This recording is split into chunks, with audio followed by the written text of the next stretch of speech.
Recently, a United Kingdom artist known as Banksy has been causing quite a controversy through his through his artwork known as street art. Um, it was considered as vandalism, but no one really reported it. And another form of artwork that's considered as vandalism is graffiti. My purpose today is to persuade you guys to view graffiti more as an art form rather than vandalism. In my first main point, I will give information, like background information about graffiti and when it first started, and how it's viewed as a problem to society. And then I will talk about the recent shutdown of a very famous site known as 5 Points, which is located in Queens, which was very popular for graffiti artists. In my second main point as well, I will give solutions in which we could help one another view graffiti as an art form. And I will talk about a non-profit organization known as NYC Art Cypher. I've researched this topic for the past week. Most of my information was from the Daily News, NYC Art Cypher, which is the organization, and the library.think.quest.org. Through his art pieces, Banksy caused a lot of controversy. Just like Banksy, when graffiti was when it started first emerging, it caused a lot of controversy between 1960s and 1970s. So graffiti was viewed as a form of vandalism rather than a form of art. Right now, I'll give you guys the background information about graffiti, and then I'll talk about the shutdown of 5 Points. So when graffiti first emerged, it emerged in the 1960s up until the 1970s. When it first became known, it was known as single tagging. And then when it became more famous, it was known as single hitting, and then it was brought into tagging. Graffiti is pretty much a signature to people who do graffiti.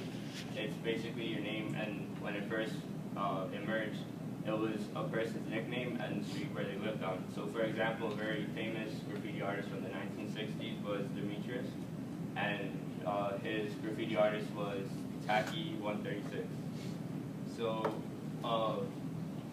as graffiti had started uprising, it was many neighborhoods, they started forming groups, which was also known as graffiti gangs. And these gangs started to create their unique style of graffitis. Today, many popular graffitis are like bubble letters, arrows, boss styles, and unions of letters. And a particular group in communities that are mainly affected, especially during that time, was teenagers, which was a problem because many teenagers at a young age from 14 and 18 were being arrested just for vandalism. So now about 5 Points. Everyone knew 5 Points was very popular. It was a place for many graffiti artists to come around the world, and they were permitted to basically put their name on a building. This building was located in Long Island City, Queens, for anyone who doesn't know. And obviously there was a fee in order to put your graffiti name on it, and it varied from the size it was and the amount of space it took. So for the past 10 years, this site it was very popular, and recently it closed down due to the fact that the owners wanted to build 2 co-ops, and the reason why it was so quick, because I don't know if you guys know that over Monday night, it got painted white. And the reason for this was because in the contract, when they said to close it down, they said that if they didn't close it down by the end of this year, they wouldn't get the tax refunds that they would be permitted to. And according to the Daily News, the owner, David Wolkoff, stated that he was heartbroken and feels like it's very torturous to see the infamous building being painted down. And so as I just spoke to you guys in my first main point about a little bit of background information about graffiti and about the infamous 5 Points that got shut down. And now I'll talk to you about how we could support graffiti and help view it as a form of art rather than a form of vandalism. So, plain and simple, I would suggest everyone should do research, because I at first felt like it was a form of vandalism until my brother started doing it. And what kind of changed my perspective on it was doing this movie called Beat Street. It was directed by Stan Lather, and it was filmed in June 6, 1984. It's a very popular movie because it talks about like the background, like the upcoming of graffiti as well, and about the music in that time. And there's also a graffiti store called Scrapyard. It's located in downtown Canal Street and Grand, and it's very popular because a lot of artists tend to buy stuff from there, including my brother.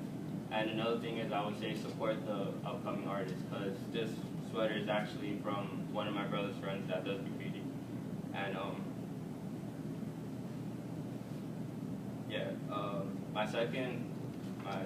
my bad. So now I'll talk to you guys about NYC Art Cipher. It's an organization that helps the youth, kids from ages 14 through 18. And their goal is to help a circle or a group of individuals focus on the same goals through the arts. And they mainly help out kids with graffiti to keep them off the streets. So today I spoke to you guys about the way we could help people view graffiti as a form of art rather than a form of vandalism. And Banksy's last art piece in NYC was written in Queens with the verbal message that stated, the world we live in today is run usually at least by traffic signs, billboards, and planning committees. Is that it? Don't we want to live in a world made of an art, not just decorated by it?